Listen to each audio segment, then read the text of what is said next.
All right. So, we are back, and my subscription will expire in 3 days. A lot of shit happened. I'm going to record at least as long as I can.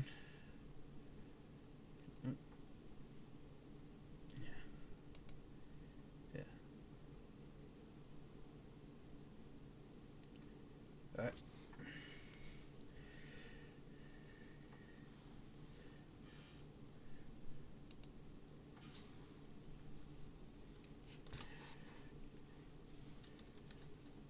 This is episode 5 of Reggie's Weird Life. This is meant to be a slow burn, but yeah.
Okay.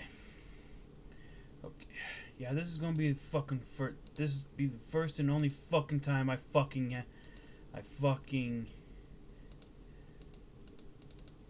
do this because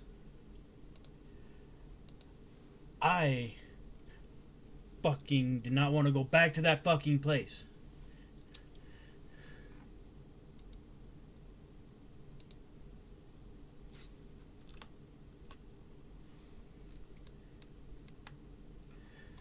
The harsh realities of Odrun fell press in around you. The sight of gaunt, hollow-eyed commoners, their pleas for sustenance lost amidst the indifferent luxury of the Sprig's elite, solidifies the conviction burning within you. The vibrant, opulent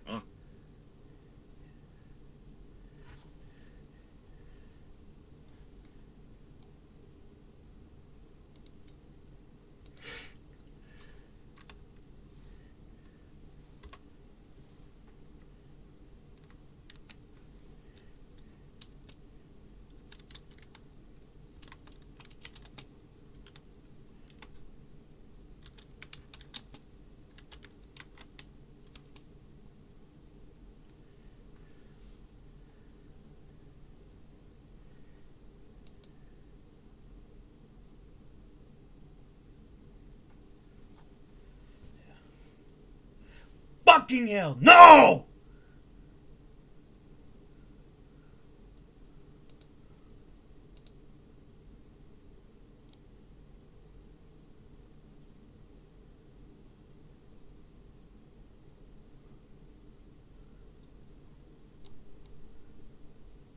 The harsh realities of Odrun Fell are immediately apparent as you step back into its bustling thoroughfares. The opulence of the Sprigs, with its chitin-paved boulevards and insect silk-clad nobles, starkly contrasts with the gaunt faces of commoners huddling in shadow. God fucking damn it, I am not going back to the Regis fucking state!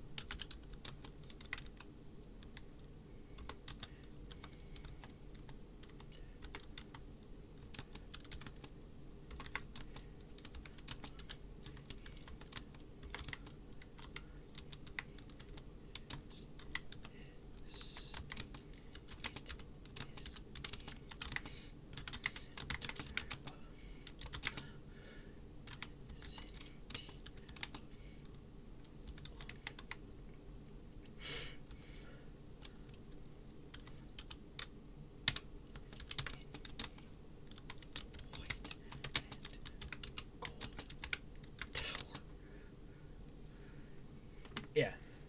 He'll be like, oh, AI DMs aren't real because you cannot. Yeah, you fucking can. I.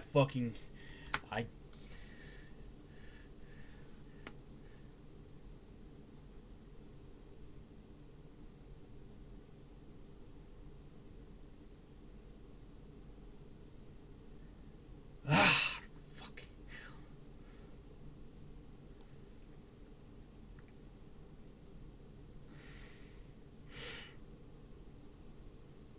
You take in the stark contrast of Odrun Fell as you walk, the sight of gaunt, begging commoners and aloof, opulent nobles igniting a fresh resolve within you.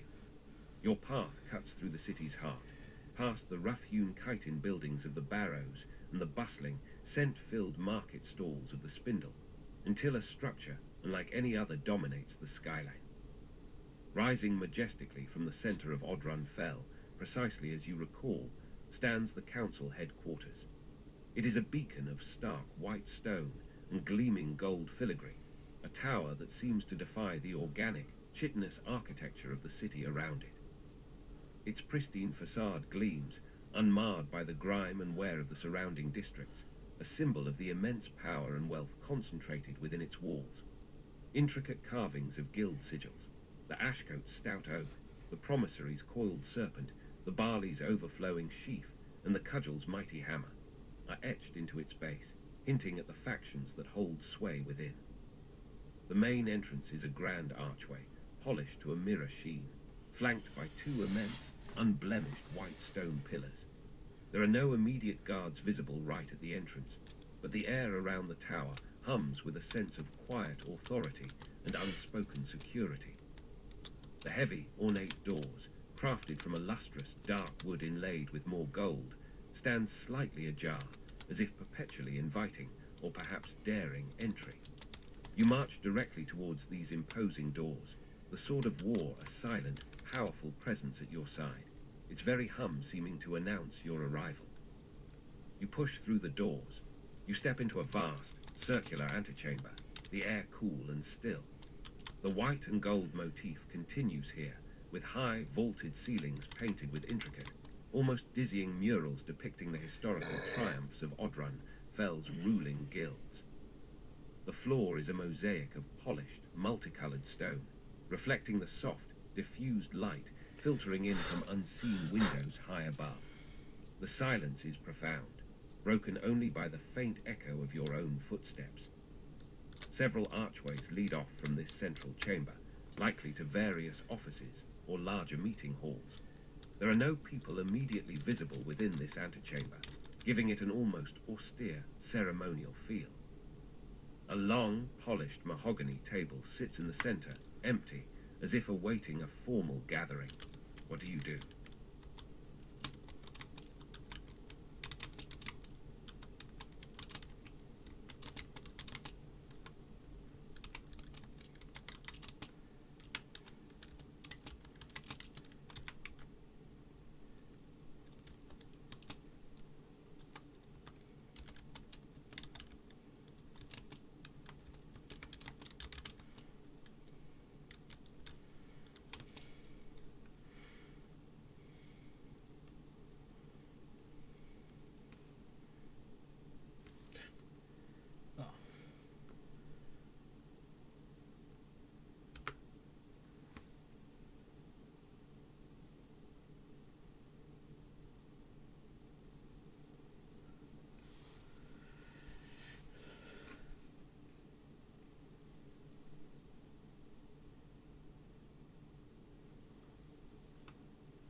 You stand in the silent, grand antechamber of the council headquarters, the sword of war, a heavy, expectant presence at your side. The cool air, thick with the scent of old parchment and polished stone, seems to hum with anticipation. You wait. Minutes stretch into an uncomfortable eternity, then the first whispers of activity begin to echo through the expansive hall. Footsteps, at first distant, grow louder, accompanied by the murmur of voices. Soon, figures begin to emerge from the various archways that lead into the antechamber, or perhaps from deeper within the tower itself, having been summoned by news, or simply by the time of day. A collection of figures, diverse in their appearance and guild affiliations, gather. There's a stern-faced woman in the deep greens and browns of the Barley Guild, her hands clasped tightly before her. A man cloaked in the dark, heavy silks favoured by the Cudgel Guild stands beside her, his expression unreadable beneath a wide-brimmed hat. Others, less clearly affiliated, but bearing the unmistakable aura of authority and wealth, also take their places. They eye you with a mix of curiosity and mild irritation, clearly wondering why they've been gathered in this manner, in this antechamber, rather than the formal council chambers. Their murmurs cease as they register your imposing presence, and more importantly, the sword of war. Just as the last of them enters, filling the antechamber with their collective, questioning gazes, you act. With a swift, powerful motion, you hurl the sword of war. It flies across the vast chamber, a blur of gleaming steel, and embeds itself with a resounding THWMMP deep into the pristine white stone wall opposite you. A spiderweb of fine cracks instantly spreads from the point of impact, marring the perfect surface and causing a collective gasp from the newly arrived council members. Then, with a subtle gesture, the sword of war wrenches itself free from the stone, leaving a ragged hole, and flies back to your outstretched hand, settling into your grip as if it were a natural extension of your will. The air crackles with the raw power of the ancient weapon. The council members, who moments before had been whispering and looking annoyed, are now utterly transfixed. Their faces are a tableau of shock, fear, and dawning comprehension. The Barley Guild woman's hands fly to her mouth, her eyes wide. The Cudgel Guild man's hat slips slightly, forgotten, as his gaze locks onto the sword of war. Their previous murmurs are replaced by a profound, terrified silence.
THWMMP, the Sword of War, embedding itself in the wall, followed by its impossible return to your hand, leaves the newly arrived council members frozen in stunned silence. Their eyes, wide and disbelieving, are fixed on the ancient blade now resting in your grasp. A collective gasp ripples through the assembled figures.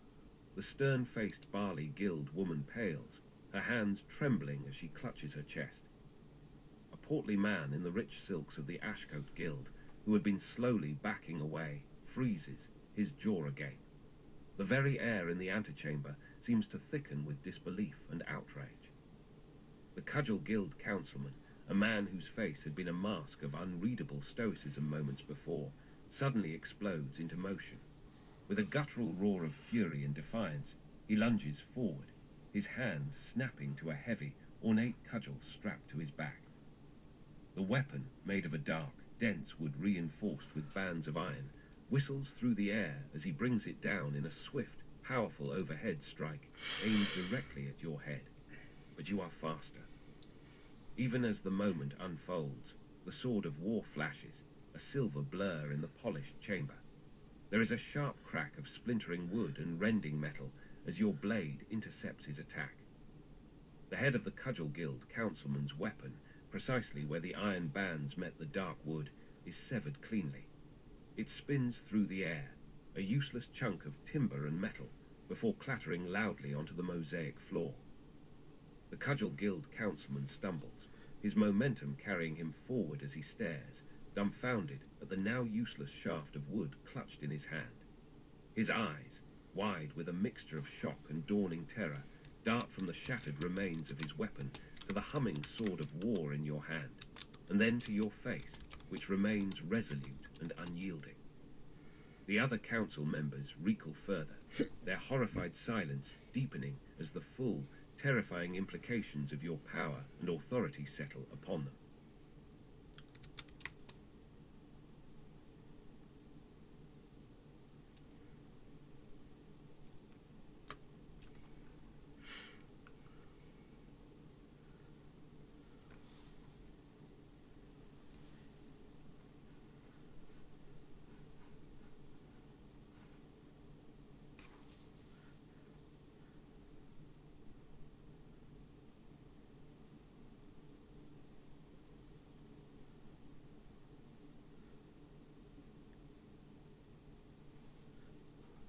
The severed head of the cudgel clatters and rolls across the polished mosaic floor, coming to rest near the ornate mahogany table. Casimir, the Cudgel Guild enforcer, stands frozen, the useless, splintered haft of his once formidable weapon still clutched in his hand. His wide-brimmed hat, jostled during his failed attack, now sits askew, revealing eyes that burn with a mix of impotent rage and a chilling, dawning fear. He stares at the Sword of War, then at your unwavering gaze, his chest heaving with silent fury. After a long, tense moment, the broken wood slips from his numb fingers, falling with a dull thud. He doesn't move, though his muscles are coiled, ready to spring, yet held in check by the sheer, overwhelming display of power he just witnessed. The other council members, a tableau of horrified faces, shrink back. The Barley Guild woman lets out a small, whimpering sound, clutching her hands to her mouth as if to stifle a scream. The Ashcote Guild man has gone utterly ashen, his previous arrogance replaced by a profound terror. No one speaks. No one dares to move. The very air in the grand antechamber crackles with the silent, overwhelming authority you have just asserted. Their eyes, wide with fear, dart from the ruined wall to the broken cudgel on the floor, and finally to the Sword of War, now seeming to pulse with a faint, malevolent light in your hand. The implication of your words, disbanding the council, forfeiting their wealth, hangs heavy in the sudden, suffocating silence, but it is the raw, undeniable power you wield that truly holds them captive.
The silence that follows your declaration is absolute, heavy with the weight of your words and the undeniable power of the sword of war. The council members, still reeling from the swift, brutal disarming of Casimir, exchange terrified glances. Casimir, his face a mask of simmering fury, stands utterly still, his eyes fixed on you.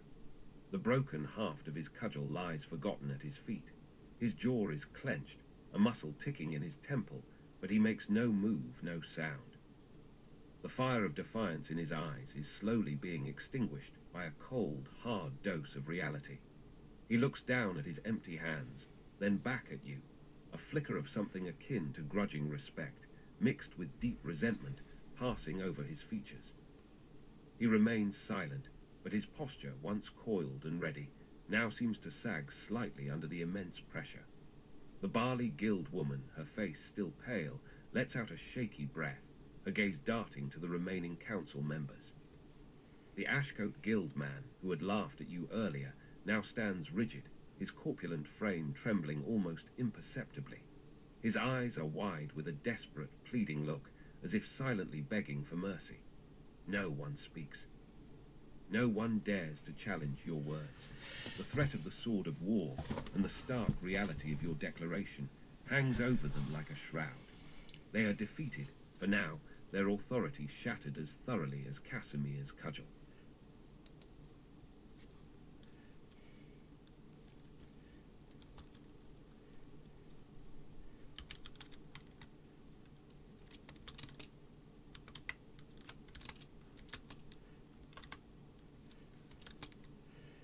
What the fuck? I'm hitting the fucking 6.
I can't spell.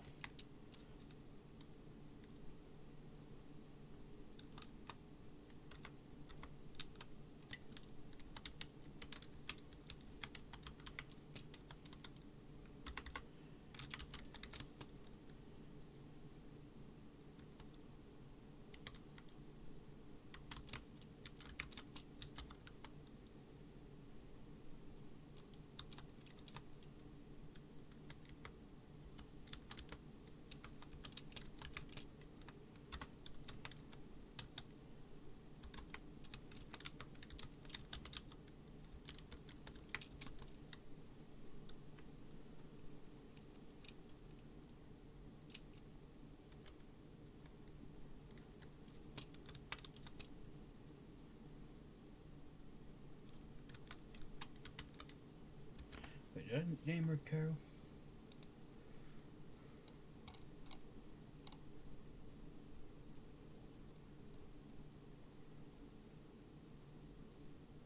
Oh, Carla.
6 months pass, a period of dramatic transformation for Odrun Fell. The initial shock and fear from the council members, and indeed from many of the city's power players, slowly gave way to a grudging acceptance, then to something entirely unexpected. A flourishing. Under your unprecedented rule as regent, with the old, grasping guilds disbanded, and their accumulated wealth redistributed, Odrun Fell has indeed begun to prosper in ways few could have imagined. The air, once thick with the oppressive scent of poverty and the cloying perfume of privilege, now carries the mingled aromas of baking bread from newly opened bakeries, the clean tang of fresh-cut wood from expanding workshops, and the vibrant, earthy notes of thriving market gardens. Beggars are a rarer sight, replaced by citizens with purpose in their stride, their faces no longer etched with despair, but with a cautious optimism. The chitinous buildings, once stark and imposing, seem to hum with a new vitality, their surfaces now often adorned with bright, hopeful banners. The rigid social strata, once as unyielding as the Great Club itself, have softened. Humans, elves, dwarves, and the myriad other races that call Odrun Fell home now mingle with a newfound ease in the bustling streets, sharing common cause in the city's resurgence. The heavy hand of the old council, which had choked enterprise and innovation, has been lifted, and in its place, a sense of genuine freedom has begun to take root. Disputes, both minor and significant, are now brought before the newly established tribunal. This body, a cornerstone of your new governance, comprises Carla and Bate, whose sharp minds and keen understanding of the city's undercurrents prove invaluable. Their insights, often tempered by Tala, a stoic dragonborn whose scales gleam with ancient wisdom and whose pronouncements carry the weight of ages, ensure that justice is meted out with impartiality and clarity. For the more serious crimes, those that threaten the very fabric of this burgeoning freedom, you find yourself presiding. Your chambers, once the private domain of the former regent, now serve as a court of last resort. The heavy, ornate doors that once led to whispered conspiracies now open to the pleas and accusations of the city's citizens, all seeking your judgment. You sit upon a simple, yet imposing, chair, the sword of war resting against a nearby stand, its presence a silent, undeniable testament to your authority. The faces before you are varied, sometimes hardened criminals, sometimes desperate souls caught in the city's complex web, sometimes those who simply cannot agree. What kind of case is before you today, or what aspect of this new Odrun Fell catches your attention? You want to give me some water and something to eat? So, if you're watching, talk amongst yourselves. I don't edit this shit.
take care of a few things.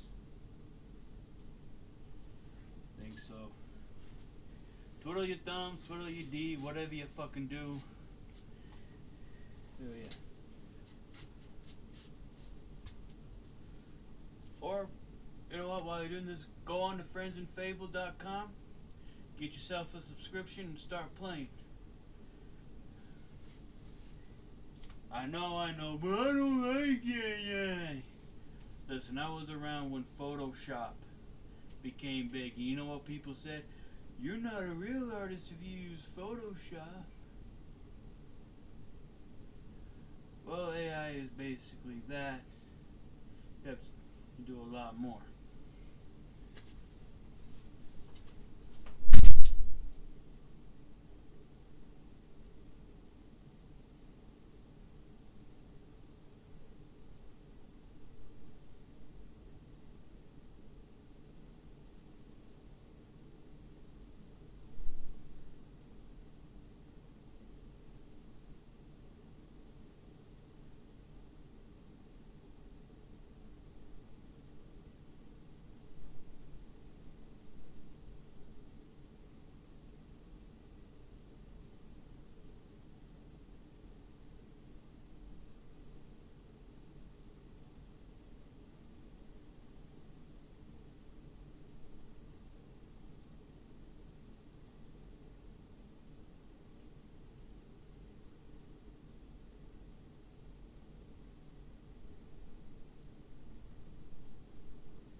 I slides on.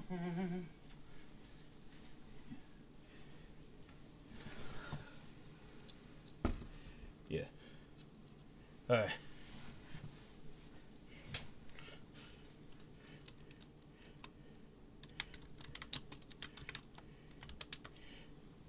I forgot the little asterisk thing.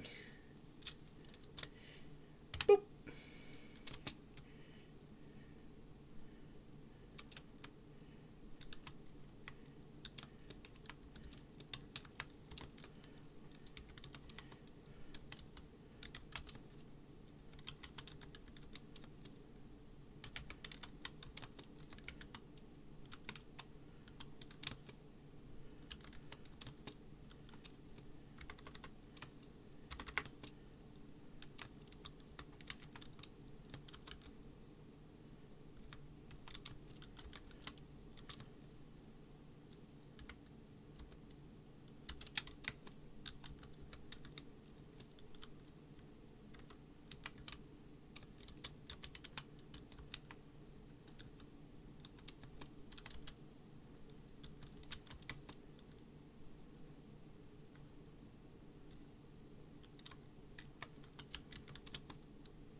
Sorry.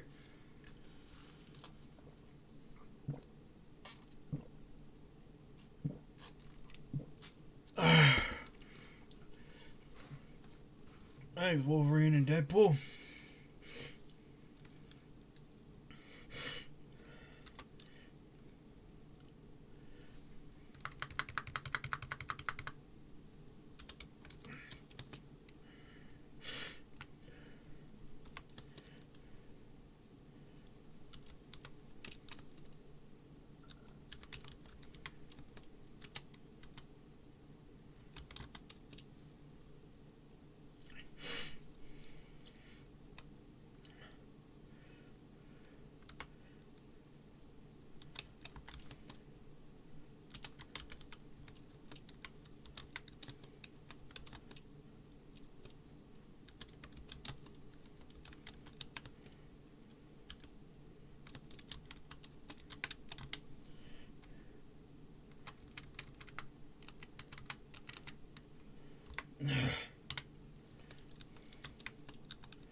The last case of the day, a tedious dispute over a misplaced property deed, finally concludes. As the last of the petitioners shuffles out, a new figure steps into your chambers, her presence immediately commanding attention. She is a human woman, striking in her appearance.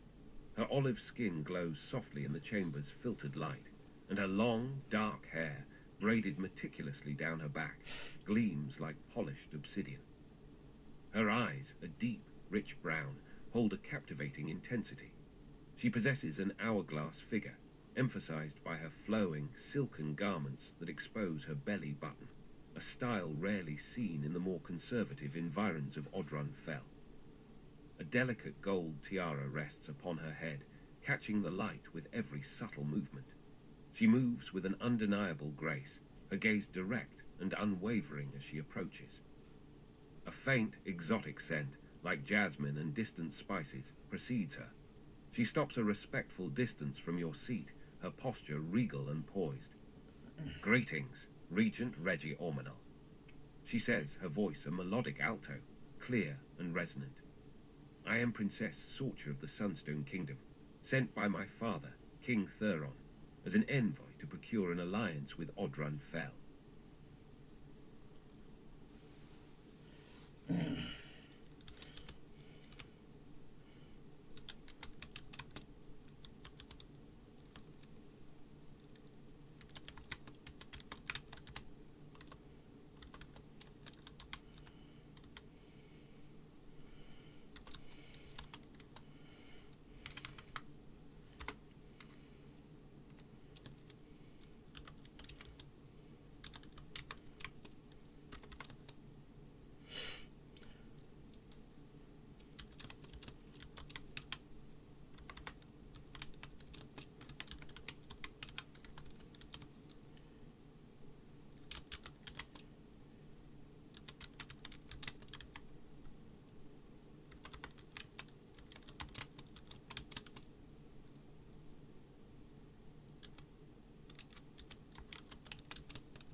Princess Sorcha's dark brown eyes hold your gaze, a faint, knowing smile gracing her lips.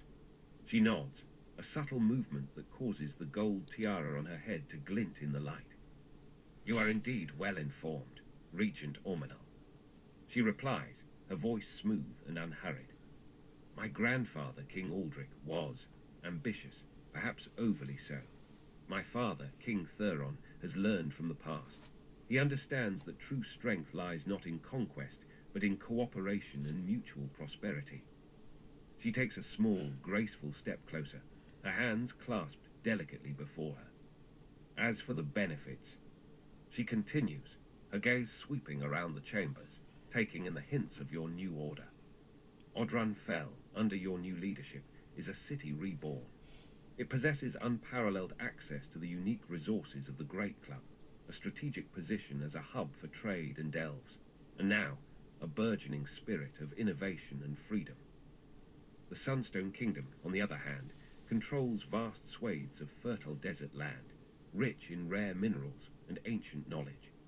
Our artisans are renowned for their work with sunstone and desert silks, and our mages delve deep into the mysteries of elemental earth and fire. An alliance would mean secure trade routes, allowing a free flow of goods and resources that neither of us currently enjoys to its full potential. Odrun Fell could gain access to our unique minerals and agricultural bounty, while the Sunstone Kingdom could benefit from your city's specialized crafts and the unique materials found within the Great Club. Beyond trade, there is the matter of shared defense against common threats and the exchange of knowledge and culture.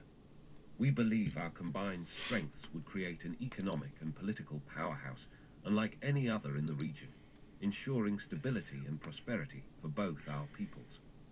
She pauses, her expression earnest and sincere. My father sees great potential in your unconventional, yet effective leadership, Regent Ormanel. He believes that together our kingdoms could forge a new era of peace and prosperity.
Princess Sorcha's eyes widen almost imperceptibly, a brief flicker of surprise before a warm, genuine smile blooms on her face. Excellent, Regent Ormanel, She says, her voice bright with approval. my father will be most pleased. We should make preparations for your journey to the Sunstone Kingdom at your earliest convenience. As you speak, a figure subtly shifts from where they had been standing quietly near the chamber's entrance, previously almost unnoticed. It is a human woman, her brow furrowed with a clear expression of concern. She doesn't speak, but her gaze is fixed intently on you, her posture tensing slightly as if she were about to step forward or voice an objection. Her eyes, though silent, convey a distinct worry about your impending journey. Casimir, still standing motionless near the splintered cudgel, watches the exchange with a dark, unreadable expression. He remains silent, but a faint sneer touches his lips as he observes the new alliance forming and the protective glance from your companion.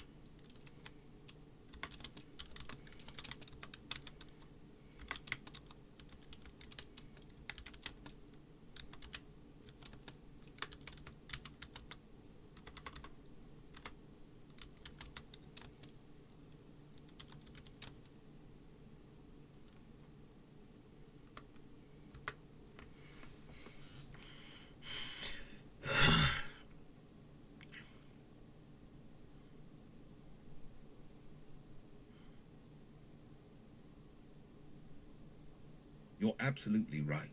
My apologies, that was an oversight on my part. 6 months is a long time to be standing in the same spot, especially for someone as fiery as Casimir. With the council disbanded, he certainly wouldn't be lingering in the council headquarters. Let's rectify that immediately. He'd have been removed from the premises and likely imprisoned, or at least confined after your declaration. I'll move him out of the main chamber.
The days following Princess Sorcha's arrival are a flurry of activity.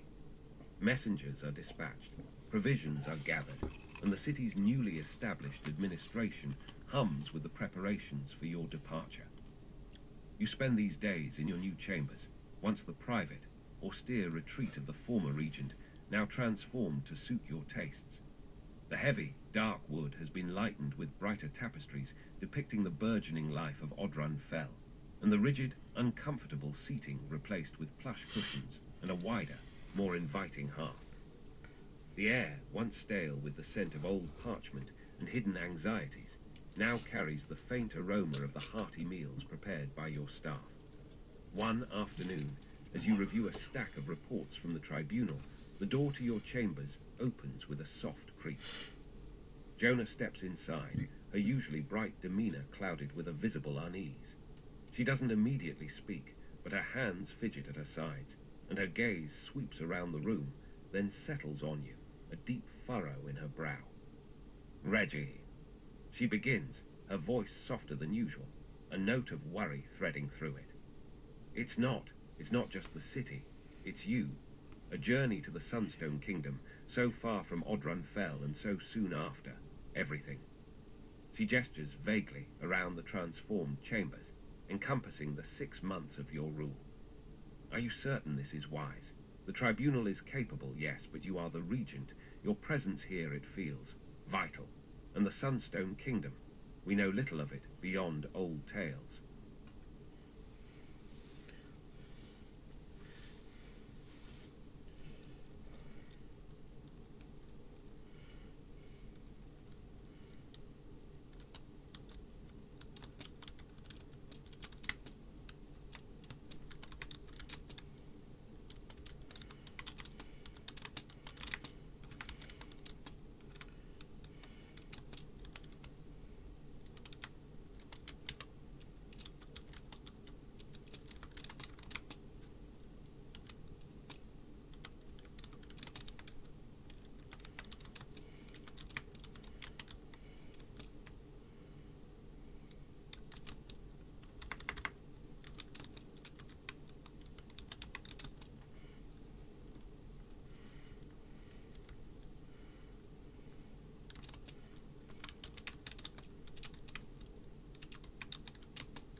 The fuck is...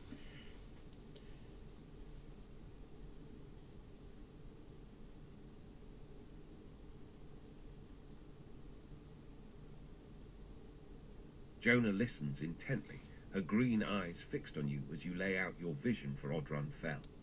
Her fidgeting hands slow, then intertwine, her knuckles a little white. She nods slowly, acknowledging your words, but the worry in her expression doesn't entirely dissipate. I understand your ambition, Reggie, she says, her voice still soft, a sigh escaping her lips. And I see the wisdom in seeking allies, truly. Odrun Fell should be a crossroads, a beacon of prosperity, but a test when you are so new to your rule and the city still finding its new rhythm. It just feels like a great risk. She glances towards the window, where the bustling sounds of the city below are faintly audible.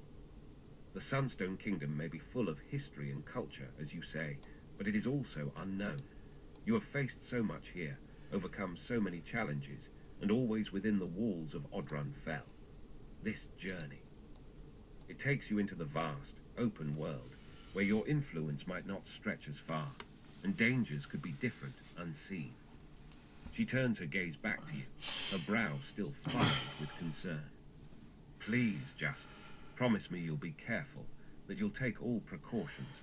My mind won't be at ease until you return.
Let's fix that.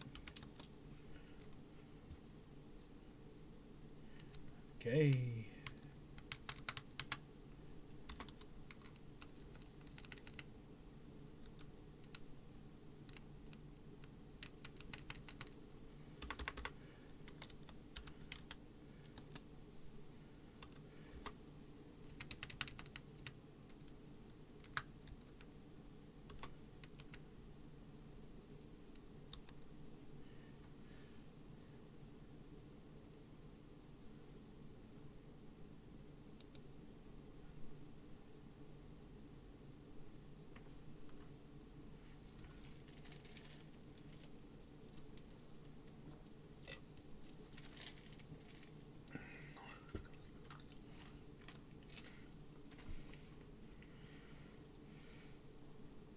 You offer a reassuring smile to the worried attendant, the promise hanging in the air between you.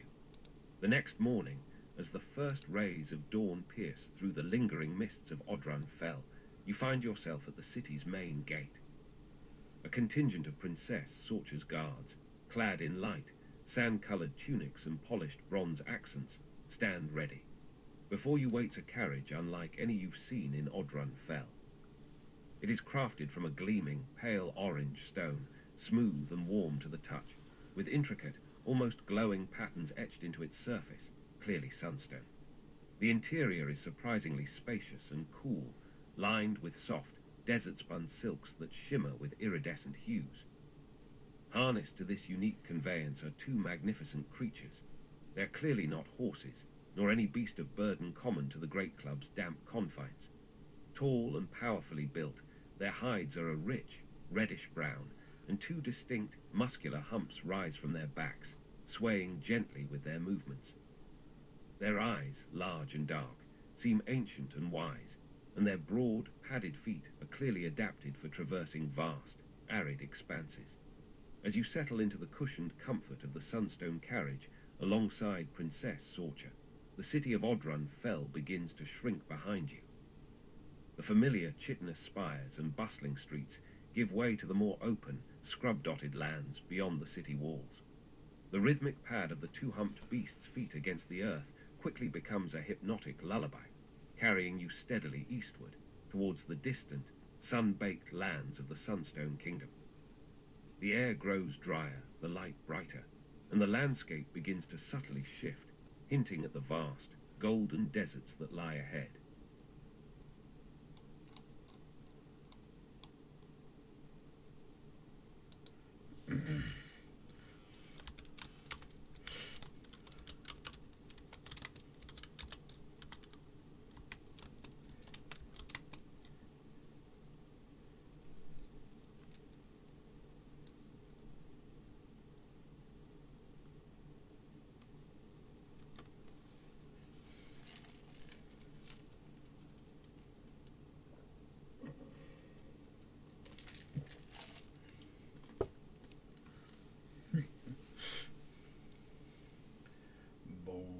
I'm going down.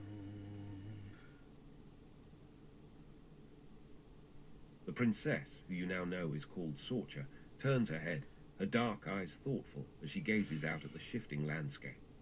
The two-humped beasts, which she later explains are called dromedons, maintain a steady, unhurried pace, their large, padded feet barely stirring the dust. It is not a short journey, Regent Ormanal. Princess Sorcha replies, her voice calm and measured. From Odrun Fell to the heart of the Sunstone Kingdom, by dromedon carriage, we anticipate it will take approximately 8 days. We will pass through various terrains, the scrublands of the border, the dry riverbeds, and finally, the great golden dunes that mark the true beginning of my homeland. She gestures towards a small iron kettle on the seat between you. We have provisions and all that is necessary for the journey. There will be stops at small, nomadic encampments and desert oases along the way, where we can rest and replenish our water skins.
faint, almost imperceptible smile touches the princess's lips, and she inclines her head slightly, her dark eyes meeting yours.